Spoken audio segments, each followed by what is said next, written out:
For the chief guest address. Mahakavi Bharati is undoubtedly the greatest poet of Tamil Nadu. It's really a rarest opportunity to see the Agni Patikal of Bharati. Today we have with us a great writer, an amazing poet and a celluloid celebrity. I deem it a great privilege to invite our esteemed chief guest, Thiru R. Niranjan Bharati, to deliver the most awaited chief guest address. Please, sir. தமிழகத்தின் அமிதாப் பச்சன் என போற்றப்பட்ட மரியாதைக்குரிய திரு டிஜி ராஜன் ஐயா அவர்களே, உயரத்தால மட்டும் அவங்க சாரை அமிதாப் பச்சன் சொல்லல, தன் வாழ்விலும் உயரத்தை தொட்டவர் என்பதனாலையும் அவரை அமிதாப் பச்சன் என்று அவங்க ரொம்ப சரியா சொன்னாங்க. அது இன்னும் சிறப்பான ஒரு பெயர் என்று சொல்லுவது போல அவருடைய ஆங்கில புலமையும் நன்கு அமைந்திருந்தது. ஐயா அவர்களுக்கு வணக்கம். இந்த பள்ளியின் முதல்வர், மதிப்புக்கும் மரியாதைக்கும் உரிய திருமிகு ரெபக்கா அம்மையார் அவர்களே, மேடையில் வீற்றிருக்கும் திரு ரமேஷ் ராஜன் ஐயா அவர்களே, கோபால்ராஜன் ஐயா அவர்களே, என்னுடைய பேரன்புக்கும் பெரும் மதிப்புக்கும் உரிய இந்த பள்ளியின் ஆசிரிய பெருமக்களே, இந்த பள்ளியின் 11வது ஆண்டு விழாவை ஒட்டி இங்கு பெருந்திரளாக கூடியிருக்கும் பெற்றோர்களே, எல்லாவற்றுக்கும் மேலாக இந்த நிகழ்ச்சியின் மைய புள்ளிகளாக இருக்கின்ற மாணவிகளாகிய அழகிய தமிழ் மகள்களே, மாணவர்களாகிய அழகிய தமிழ் மகன்களே, உங்கள் அனைவருக்கும் என்னுடைய அன்பான வணக்கம். முதற்கண் இந்த பள்ளி நிர்வாகத்துக்கு நான் என்னுடைய மனம் நிறைந்த நன்றியை தெரிவிச்சுக்கிறேன். முதற்கண் இந்த பள்ளிக்கு என்னுடைய வாழ்த்துக்கள். 11வது ஆண்டில் நீங்க அடியெடுத்து வைத்திருப்பதற்காக, இந்த மகத்தான சாதனை தருணத்தில் உங்களுடைய இந்த கொண்டாட்டத்தில் எனக்கும் ஒரு இடம் கொடுத்தமைக்காக மீண்டும் நன்றி. நான் இன்றைய நிகழ்ச்சியில் கொடுத்திருக்கக்கூடிய தலைப்பு எண்ணியது உயர்வு என்று. இது பாரதியாரினுடைய ஆத்திச்சூடியிலிருந்து நான் தேர்ந்தெடுத்து கொடுத்த ஒரு வரி. எனக்கு எப்போதுமே இது போல ஒரு பள்ளியிலேயோ அல்லது ஒரு கல்லூரியிலோ மாணவர்கள் முன்னிலையில் பேசுவது என்பது ரொம்ப பிடிக்கும். ஆனால் முதல்லையே நான் ஒரு டிஸ்க்ளைமர் சொல்லிக்கிறேன், ஒரு பொறுப்பு துறப்பு. மாணவர்கள் முன்னிலையில் பேசுவது எனக்கு பிடிக்கும் என்றாலும் மாணவர்களுக்கு நிறைய அப்படியே அறிவுரைகள், ஆலோசனைகளை எல்லாம் வழங்கி மொக்க போட்டு உங்களுக்கு போர் அடிக்கிற விதமா பேசிட்டு போக நான் இங்கே வரல. நிறைய பாடம் கற்றுக் கொடுக்க நான் இங்கே வரல.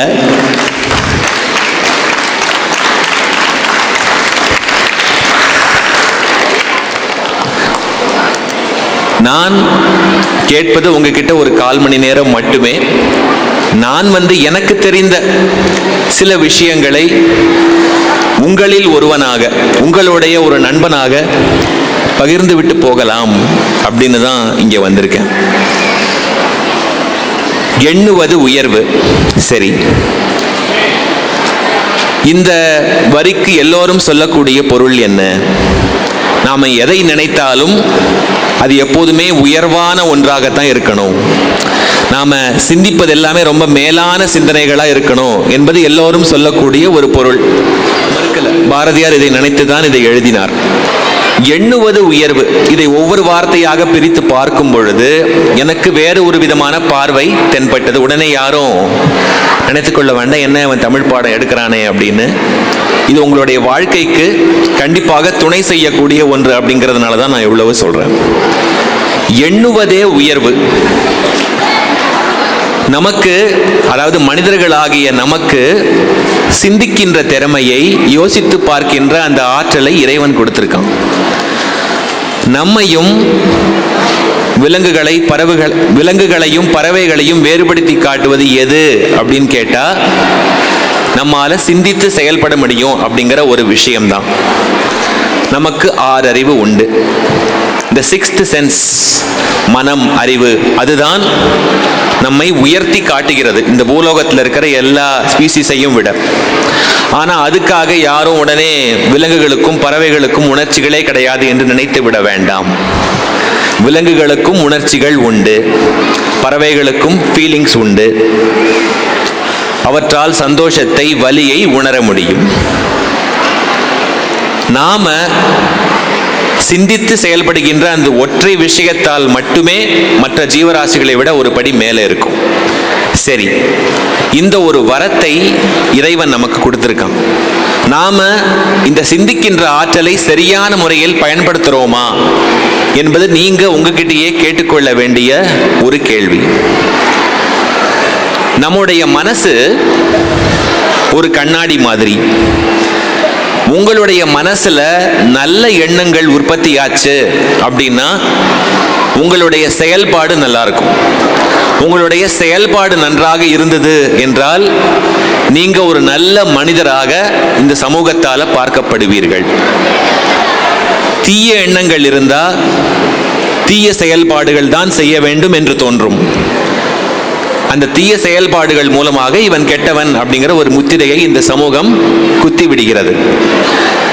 இப்போ ஒரு கண்ணாடி முன்னாடி போய் ஒரு பூவை காமிக்கும் போது கண்ணாடி உள்ளது உள்ளபடி அந்த பூவை தான் காட்டும். அந்த பூவை ஒரு கல்லாக மாற்றி மேஜிக்கெல்லாம் பண்ணாது. அதே போல ஒரு கல்லை கண்ணாடி முன்னாடி போய் நீங்கள் காட்டினீங்க அப்படின்னா கண்ணாடி கல்லைத்தான் மறுபடியும் பிரதிபலிக்குமே ஒழிய அதை உங்களுடைய சந்தோஷத்துக்காக பூவாக மாற்றாது. அதே போலத்தான் உங்களுடைய மனசு. நீங்க எதை அதற்குள்ள ஃபீட் பண்றீங்களோ, எதை அதற்கு நீங்க கொடுக்குறீங்களோ அதற்கு ஏற்றாற் போலத்தான் விளைவு இருக்கும். நல்ல எண்ணங்களை அதற்குள்ள நீங்க விதைத்தீங்க அப்படின்னா உங்களுடைய சிந்தனை நல்ல விதமாக இருக்கும். அந்த நல்ல சிந்தனை மூலமாக நல்ல செயல்பாடுகள் உங்களால் செய்ய முடியும். இதுதான் விஷயம். ஆனால் நாம அதை செய்யறோமா என்பது கேள்வி. என்ன சார் நல்ல எண்ணம், தீய எண்ணம், மனசெல்லாம் பேசுறீங்களே சார் அப்படின்னு நீங்கள் யோசிக்கலாம். அடிப்படையில் மனசுங்கிறதே எண்ணங்கள் தான், வேற எதுவுமே இல்லை. எண்ணங்களுடைய ஓசையால் நிரப்பப்பட்ட ஒரு உலகம் தான் நம்முடைய மனசு. எண்ணங்கள் ரெண்டு வகை, நான் ஏற்கனவே சொல்லிட்டேன். நல்ல எண்ணம், கெட்ட எண்ணம். அதென்ன சார் நல்ல எண்ணம் கெட்ட எண்ணம்? இந்தந்த குணங்கள் இருந்தால் தான் நல்ல எண்ணம், இந்தந்த குணங்கள் இருந்தால் கெட்ட எண்ணம்னு நான் சொல்ல வரல. ரொம்ப எளிமையா உங்களுக்கு புரியுற மாதிரி சொல்றேன். நல்ல எண்ணம் என்பது, நாம் இன்னொரு வார்த்தையால இன்றைக்கு அதை சொல்றோம். அதாவது நல்ல எண்ணம் என்பது வேற எதுவும் இல்லை, நேர்மறையான எண்ணம். உங்களுக்கு இன்னும் புரியுற மாதிரி சொல்லணும் அப்படின்னா பாசிட்டிவ் தாட். நெகட்டிவ் தாட்டுக்கு நாம் என்ன சொல்றோம்? எதிர்மறையான எண்ணம் அப்படின்னு சொல்றோம். இன்னும் கூட உங்களுடைய மொழியில இறங்கி சொல்லலாம். நல்ல எண்ணம் என்பது தன்னம்பிக்கை, கான்ஃபிடன்ஸ். உங்களுக்கு பிடித்த மொழியில சொல்லணும்னா நல்ல எண்ணம் என்பது வேற எதுவும் இல்லை, கெத்தோட இருக்கிறது, வேற எதுவும் இல்லை. கெத்து தான் உண்மையிலேயே நம்ம சொத்து, மற்றதெல்லாம் வெத்து. எண்ணம் என்பது கெத்தோடு எப்போதுமே இருப்பது தான். உங்களை சுற்றி என்ன நடந்தாலும், இடியே விழுந்தாலும் அச்சமில்லை, அச்சமில்லை, அச்சம் என்பதில்லையே. உச்சி மீது வானிடிந்து வீழுகின்ற போதிலும் அச்சமில்லை, அச்சமில்லை, அச்சம் என்பதில்லையே. வானமே உங்க தலை மீது இடிந்து விழுதாலும் பார்த்துக்கலாண்டா, என்ன ஆச்சுப்போ என்று சொல்ற அந்த கெத்து இருக்கு இல்லையா, அதுதான் ஆட்டிடியூட்னு சொல்றது, வேற எதுவுமே இல்லை. நம்பிக்கை அதுதான் உண்மையிலேயே ஒரு மனிதனுக்கு மிகச்சிறந்த ஒரு வரம். மற்ற எல்லாவற்றையும் நீங்க இழந்தாலும் திரும்ப சம்பாதிச்சுக்கலாம். ஆனால் நம்பிக்கையை இழந்தீங்க அப்படின்னா எதையுமே நீங்க சம்பாதிக்க முடியாது. பாரதியார் ஒரு கட்டுரை எழுதியிருக்கார், நம்பிக்கையே காமதேனு அப்படின்னு. அது என்ன சார் காமதேனு?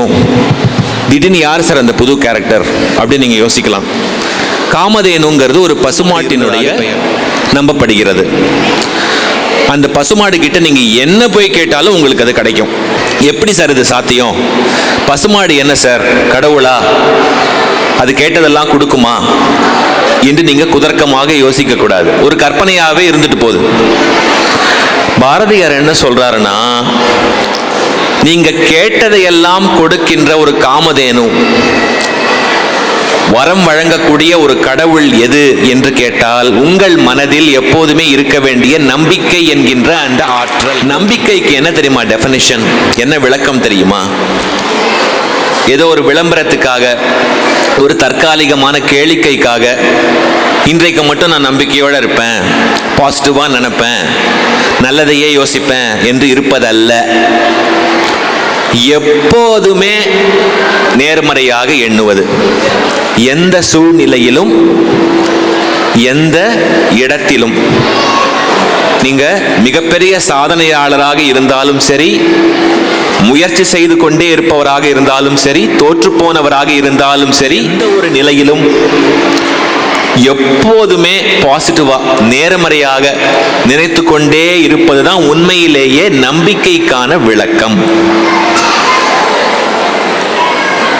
இந்த நம்பிக்கை என்கின்ற அந்த ஒற்றை வார்த்தைக்கான ஒரு சிறந்த விளக்கமா வாழ்ந்து காட்டியவர் மகாகவி பாரதியார். இத்தனைக்கும் அவர் மிகச் செல்வச் செழிப்பான ஒரு பின்னணியிலிருந்து வரல. அவருக்கு நிறைய சொத்து பத்தெல்லாம் இல்லை, நிறைய நிலம்லாம் இல்லை, பெரிய வீடெல்லாம் இல்லை. ஆனா அவருக்கு அழியாத ஒரு சொத்து இருந்தது. நான் இப்பதான் சொன்னேன், அந்த சொத்துக்கு பெயர் தான் கெத்து அப்படின்னு. அது அவர்கிட்ட எல்லையில்லாம இருந்தது. அதை இந்த நாட்டுக்காகவே அவர் அர்ப்பணித்தார். அதனால்தான் இன்றைக்கும் நாம் அவரை கொண்டாடி கொண்டிருக்கிறோம். சரி, பாரதியார் சொன்ன இந்த பழைய பொருளுக்கே நான் வரேன். மேலானவற்றை என்ன வேண்டும், உயர்ந்தவற்றை என்ன வேண்டும்னா என்ன சார் சொல்ல வரீங்க? பாசிட்டிவ் தாட்டுங்கிறது ஓகே, வேற என்ன சார் அப்படின்னா, நீங்க ஒவ்வொரு மாணவருக்கும் ஒரு இலக்கு இருக்கும் இல்லையா? நான் ஒரு மருத்துவர் ஆகணும், நான் ஒரு பொறியாளர் ஆகணும், நான் ஒரு இசைக்கலைஞர் ஆகணும், நான் ஒரு விளையாட்டு வீரர் ஆகணும். ஒவ்வொருத்தருக்கும் ஒவ்வொரு கனவு இருக்கும். அந்த கனவை நோக்கி நீங்க ஓடும்போது நீங்க மனசுல என்ன அந்த கனவை பற்றி நினைத்து கொண்டிருக்கிறீர்கள் என்பது ரொம்ப முக்கியம். நீ என்ன நினைக்கிறாயோ அதுதான் நீ என்பது சுவாமி விவேகானந்தருடைய வாக்கு. இப்போ ஒரு போட்டி விளையாடும் போது ஐயோ தோத்துருவோமே என்று நினைத்து கொண்டு விளையாடுறதுக்கும், கண்டிப்பா நம்ம ஜெயிப்போம் அப்படின்னு நினைத்து கொண்டு விளையாடுவதற்கும் அகராதியில போய் பார்த்தா வேறுபாடு கிடையாது தான்.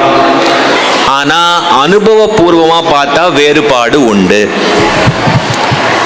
ஐயோ தோத்துருவோமே, தோத்துறக்கூடாதே, தோத்தா அவ்வளவுதானே, தோத்துக்கூடாதே அப்படின்னு நினைத்து கொண்டே விளையாடும் ஒருவன் அல்லது ஒருத்தி தோற்று போவார்கள். ஜெயித்தே தீருவேன், கண்டிப்பா ஜெயிப்பேன், என்ன ஆனாலும் சரி வெற்றி நமக்கே அப்படின்னு நினைத்து கொண்டு விளையாடுபவன் தான் உண்மையில் வெற்றியாளன். கடைசியில் இந்த பிரபஞ்சம் இருக்கு இல்லையா, இந்த யூனிவர்ஸ், இந்த காஸ்மோஸ், அது நீங்க என்ன நினைக்கிறீங்களோ அதை அப்படியே பிரதிபலித்து உங்களுக்கே திருப்பி அனுப்பும். அதனாலதான் என்ன சொல்றோம், நல்லதையே நினைங்கன்னு சொல்றோம். நல்லது நினைச்சா நல்லது நடக்கும்னு சொல்றது இதுதான். எண்ணம் அல்லது தாட் இவையெல்லாம் சாதாரண வார்த்தைகள் இல்லை. ஒவ்வொரு எண்ணத்துக்கும் ஒரு ஃப்ரீக்வன்சி இருக்கு. நீங்க மனசுல ஒன்றை நினைக்கும் பொழுது அது நல்ல எண்ணமோ கெட்ட எண்ணமோ, அந்த எண்ணத்துக்கு உண்டான அந்த அலை இருக்கு இல்லையா, அந்த ஃப்ரீக்வன்சி, அது இந்த காற்று மண்டலத்தில் பரவும். இது விஞ்ஞானபூர்வமான உண்மை. நீங்க என்ன இலக்கை மனதில் வைத்துக் கொண்டாலும் சரி, விடாப்பிடியாக அதையே நினைத்து கொண்டே இருக்கணும், அடம் பிடிக்கணும். ஜெயிச்சே தீர்வேன் அப்படிங்கிற வெறித்தனமான ஒரு வைராகியம் வேண்டும். நீங்க ஏழையோ பணக்காரரோ, எந்த ஜாதி மத பேதமும் இதற்கு சம்பந்தமே இல்லை, எந்த ஒரு கட்டுப்பாடும் இதற்கு இல்லை. யார் வேண்டுமானாலும் இதை செய்யலாம். ஆனால் தொடர்ந்து அதையே செய்யறோமா என்பதுதான் மிகப்பெரிய ஒரு சவால். இதை நான் சொல்லல, 2000 வருஷங்களுக்கு முன்னாடி திருவள்ளுவரே சொல்லிட்டு போயிட்டாரு. திருவள்ளுவரா என்ன சார் சொல்றீங்க? அவர் டூஸ் அண்ட் டோன்ட்ஸ் மாதிரி தானே சார் சொல்லிட்டு போயிருக்காரு. திருக்குறள் ஒரு நீதி நூல் தானே சார். அப்ப அப்படி அல்ல. நீதி நூல் மட்டும் இல்லை, அது ஒரு அன்றாட வாழ்வியல் நூல். திருக்குறள் மாதிரியான ஒரு சிறந்த மோட்டிவேஷனல் புக்கு நம்ம தமிழ் உலகத்துக்கு கிடையாது. எண்ணியாங்கு எய்துப எண்ணியர் திண்ணியராக பெறின் அப்படின்னா என்ன அர்த்தம்? நீங்க ஒன்று மனசுல நினைச்சிட்டீங்க, நான் ஒரு கிரிக்கெட்டர் ஆகணும்னு. இன்றைக்கு நினைச்சிட்டு நாளைக்கு அதை மறந்துடக்கூடாது. அல்லது தினம் 5 நிமிஷம் மட்டும் நான் நினைப்பேன், நாளிலேருந்து நினைக்க மாட்டேன் என்று இருக்கக்கூடாது. தினமும் அதையே நினைத்து கொண்டிருக்க. தினமும் அதையே நினைத்து கொண்டிருந்தால் நிச்சயம் ஒரு நாள் நீங்க ஒரு கிரிக்கெட்டரா வருவீங்க. அதுதான் இந்த குறளுக்கான பொருள். இன்றைக்கு மாணவர்களுக்கு நிறைய சவால்கள் இருக்கு. உங்களை திசை திருப்புவதற்கு, உங்களுடைய கவனத்தை சிதறடிப்பதற்கு நிறைய களம் புதுசா உருவாகி கொண்டே இருக்கு. தொழில்நுட்ப கருவிகள், இணையம், சமூக வலைத்தளம், இவையெல்லாம் அசுர வேகத்தில் வளர்ந்துகிட்டே இருக்கு. அவை உங்களுடைய அந்த பால்ய பருவம், அதை களவாடாம நீங்க தான் பார்த்துக்கணும். இன்றைக்கு உங்களுக்கு ஒரு விஷயம் தேவைப்படுகிறது, ஒன்று தேடி கண்டுபிடிக்கணும், ஒருத்தரை பற்றி ஆராய்ச்சி செய்யணும் என்றால் உடனே உங்களுக்கு கூகுள் இருக்கு. நான் உங்களை போல இருந்த காலகட்டத்தில் கூகுள் இல்லை. இது ஒரு மிகப்பெரிய புரட்சி தான், இல்லை என்று சொல்லலை. ஆனால் கூகுளை அதிகமாக நம்பும் தலைமுறையாகிய நீங்கள் கூகுளை அதிக அளவு பயன்படுத்துறதுக்காக உங்களுக்குள்ள இருக்கிற ஒரு முக்கியமான அருமையான ஒரு குணத்தை விலையா தரீங்க. அந்த குணத்துக்கு பெயர் என்ன தெரியுமா? பொறுமை. அதனால தான் இன்றைய தலைமுறைக்கு பொறுமை இருப்பதில்லை. ஏன்னா அவங்க தேடியது உடனே கூகுளில் கிடைத்து விடுகிறது. அப்படி என்றால் கூகுளே தேவையில்லையா அப்படின்னு நான் சொல்லலை. அது ஒரு எல்லைக்கு உட்பட்ட ஒன்றாக இருக்கும் வரைக்கும் அது சந்தோஷம். பொறுமை மிகச்சிறந்த ஒரு குணம். திறமை இருப்பது பெரிய விஷயம் இல்லை, பொறுமை இருப்பது தான் அதை விடவும் சிறந்த விஷயம். அந்த பொறுமையை வளர்ப்பதற்கு நம்ம கரஸ்பாண்டன்ட் சார் கூட ரொம்ப அழகாக அதை சொன்னார். பொறுமையை வளர்ப்பதற்கான சிறந்த ஒரு உத்தி புத்தகம் வாசிப்பது. குழந்தைகளை புத்தகம் வாசி என்று சொன்னால் மட்டும் அவங்க வாசிக்க மாட்டாங்க. பெற்றோர்களும் வாசிக்கணும். பெற்றோர்கள் குழந்தைகள் முன்னிலையில் புத்தகத்தை அவங்களுக்கு பிடிக்கலை என்றாலும் வாசிக்கணும். பெற்றோர்களே வாசிக்கும் பொழுது தன்னால குழந்தைகள் வாசிப்பார்கள். மதிப்பெண்கள் வாங்குவதற்கு பாடப்புத்தகங்கள் உதவும், சந்தேகமே இல்லை. மதிப்பெண்கள் வாங்குவதற்கு பாடப்புத்தகங்கள் உதவும். மதிப்போடு வாழ்வதற்கு பல புத்தகங்கள் உங்களுக்கு உதவும். இந்த புத்தகம் படிப்பதன் மூலமாக ஒரு குழந்தைக்கு பொறுமை வளர்கிறது. பொறுமை வளர வளர ஃபோக்கஸ் வளர்கிறது. அது வளர வளர ஒரு குழந்தைக்கு படைப்பாற்றல், கிரியேட்டிவிட்டி வளர்கிறது. அந்த கிரியேட்டிவிட்டி வளர வளர ஒரு புதிய கண்டுபிடிப்பை அந்த குழந்தை தனக்கு பிடித்தமான துறையில் பின்னாளில் சாதித்து காட்டும். அது இந்த சமூகத்துக்கானதாக இருந்தால் அதை விட ஒரு சிறந்த வரம் இல்லை. ஆனால் எல்லாமே ஒரு புத்தகத்தில் இருந்து தொடங்குது. ஒவ்வொரு புத்தகமும் அப்படி பார்த்தால் ஒரு புத்தர் தான். ஆனால் நாமெல்லாம் அதற்கு சீடராக ஆவதற்கு தயாராக இருக்கோமா என்பதுதான் கேள்விக்குறி. சமூக வலைத்தளங்கள், நானும் சமூக வலைத்தளத்தில் இருக்கின்ற ஒருவன் தான், அதை தவிர்க்க முடியாது. ஆனால் அதை நாம் அளவோடு பயன்படுத்துகிறோமா இல்லையா? அது ஒரு கேளிக்கையாக மட்டுமே நாம் பார்க்கிறோமா, இல்லை நம்ம வாடிக்கையாகவே மாற்றி வச்சிருக்கோமா என்பதை மாணவர்கள் நீங்களே உங்கள்கிட்ட கேட்டுக்கணும். இன்றைக்கு நாம் கொண்டாடுகின்ற சூப்பர் ஹீரோஸ், மிகப்பெரிய சாதனையாளர்கள், மகாத்மா காந்தியடிகள், நேதாஜி சுபாஷ் சந்திர போஸ், வ.உ. சிதம்பரம் பிள்ளை, மகாகவி பாரதியார், திருப்பூர் குமரன், இப்படி பற்பல ஜாம்பவான்கள், இவங்கெல்லாம் வாழ்ந்த காலகட்டத்தில் ஃபேஸ்புக், ட்விட்டர், வாட்ஸ்அப், டிக்டாக் எதுவுமே இல்லை. ஆனால் இன்றைக்கு ஏன் திருவள்ளுவர் எடுத்துக்கோங்க, கம்பர் எடுத்துக்கோங்க, இளங்கோவடிகள், யார் வேண்டுமானாலும் எடுத்துக்கோங்க, ராஜராஜ சோழன், யார் வேண்டுமானாலும் எடுத்துக்கோங்க, அவங்க வாழ்ந்த காலத்தில் இந்த மாதிரி எந்த ஒரு தொழில்நுட்பமும் இல்லை.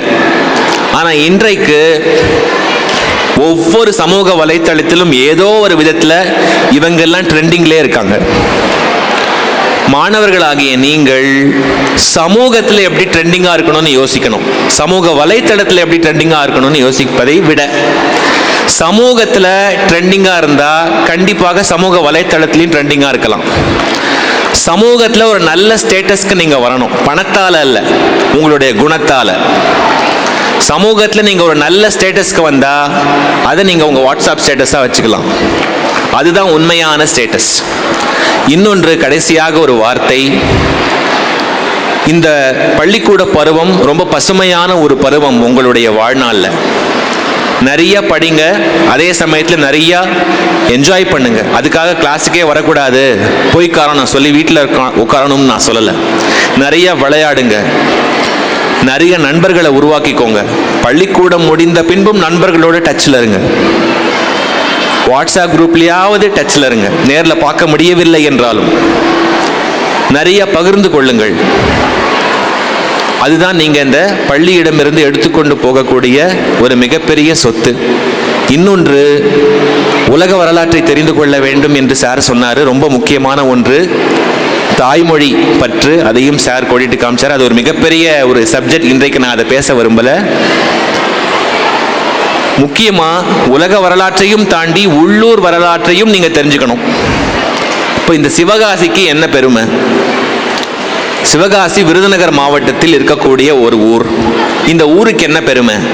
ஏன் இதற்கு விருதுநகர் என்று பெயர்? ஏன் இதற்கு சிவகாசி என்று பெயர்? இதெல்லாம் நீங்கள் தெரிஞ்சுக்கணும். சமீபத்தில் நம்முடைய மாநிலத்தை தமிழ்நாடுன்னு அழைக்கணுமா, தமிழகம்னு சொல்லணுமான்னு ஒரு மிகப்பெரிய சர்ச்சை ஏற்பட்டது. அதற்குள்ள நான் போகலை. ஆனால் தமிழ்நாடு என்கின்ற அந்த வார்த்தை இருக்கு இல்லையா, அந்த வார்த்தைக்கும் விருதுநகருக்கும் ஒரு சம்பந்தம் இருக்கு. என்ன சம்பந்தம்? இந்த மாநிலம் சுதந்திரம் கிடைத்த அந்த காலகட்டத்திலும் கூட இப்போ இதற்கு தமிழ்நாடு என்று பெயர். அப்போ அதற்கு மெட்ராஸ் பிரசிடென்சி, சென்னை மாகாணம்னு பெயர். மொழி வாரியா 1956 லாங்குவேஜ் அடிப்படையில் ஒவ்வொரு மாநிலமாக பிரிஞ்சுது. அப்போ இந்த மாநிலத்துக்கு தமிழ் மக்கள், அதாவது தமிழ் மொழி பேசக்கூடிய மக்கள் இருக்கக்கூடிய இந்த மாநிலத்துக்கு தமிழ்நாடு என்று பெயர் வைக்கணும் என்று ஒருவர் உண்ணாவிரதம் இருந்தார். அவருடைய பெயர் சங்கரலிங்கனார். அவர் விருதுநகரை சேர்ந்தவர். இது எத்தனை பேருக்கு தெரியும் என்று எனக்கு தெரியல. அவர் கிட்டத்தட்ட 76 நாட்கள் உண்ணாவிரதம் இருந்து உயிரிழந்தார். இந்த மாநிலத்துக்கு தமிழ்நாடு அப்படின்னு பெயர் வைக்கணும் என்று முதலில் குரல் கொடுத்தவர்களில் அவரும் ஒருவர். அதற்காக உயிரையே இழந்தவர். அதற்கு பிறகு 12 ஆண்டுகள் கழித்து தான் இந்த மாநிலத்துக்கு அதிகாரப்பூர்வமாக பேரறிஞர் அண்ணா முதலமைச்சராக இருந்தபோது தமிழ்நாடு அப்படிங்கிற பெயர் வந்தது. இன்றைக்கு விருதுநகரில் சங்கரலிங்கனார் அவர்களுக்கு ஒரு மணிமண்டபமும் இருக்கு. எத்தனை பேர் அதை பார்த்துருக்கீங்கன்னு எனக்கு தெரியல. அதனால மாணவர்களுக்கு ஒரு வார்த்தை, உங்களை விட வேற யாருமே உங்களை ஊக்கப்படுத்தவே முடியாது. நீங்க அந்த மாதிரி ஒரு மிகப்பெரிய சாதனையாளரா இந்த செல்ஃப் மோட்டிவேட் பண்ணி ஆகும்போது எந்த ஒரு தருணத்திலும் உங்களுடைய வீட்டையும் நாட்டையும் மறக்காதீர்கள். நீங்க எப்பேற்பட்ட வெற்றியாளராக ஆன பிறகும் மீண்டும் இந்த சமூகத்துக்கும், இந்த மண்ணுக்கும், மக்களுக்கும், இந்த நாட்டுக்கும் நீங்க ஏதாவது செய்தே ஆக வேண்டும் என்பது என்னுடைய கோரிக்கை. நிறைய பேசிட்டேன்னு நினைக்கிறேன். வாய்ப்புக்கு நன்றி. மாணவர்கள் அனைவருக்கும் என்னுடைய வாழ்த்துக்கள். நம்முடைய சிறப்பு விருந்தினருக்கு அரங்கம் நிறைந்த ஒரு உற்சாகமான பாராட்டு. இந்த கைத்தட்டு தாங்காதுன்னு நினைக்கிறேன். உற்சாகமான ஒரு பாராட்டு. பாரதி என்று சொன்னால் எழுத்துக்கள் கூட எழுந்து நின்று மரியாதை கொடுக்கும். பாரதியின் பெயரனாக இன்றைக்கு விழாவிற்கு வந்து கெத்துதான் நம்ம சொத்து, மற்றதெல்லாம் வெத்து என்று மிக சிறப்பாக உரையாற்றிய, தமிழ்நாடு என்கின்ற பெயருக்கு காரணமே நம் விருதுநகர் மக்கள்தான் என்று நம்முடைய பெருமையை நமக்கு அறிமுகப்படுத்திய சிறப்பு விருந்தினருக்கு அரங்கம் நிறைந்த ஒரு பாராட்டுக்கள், நன்றிகள்.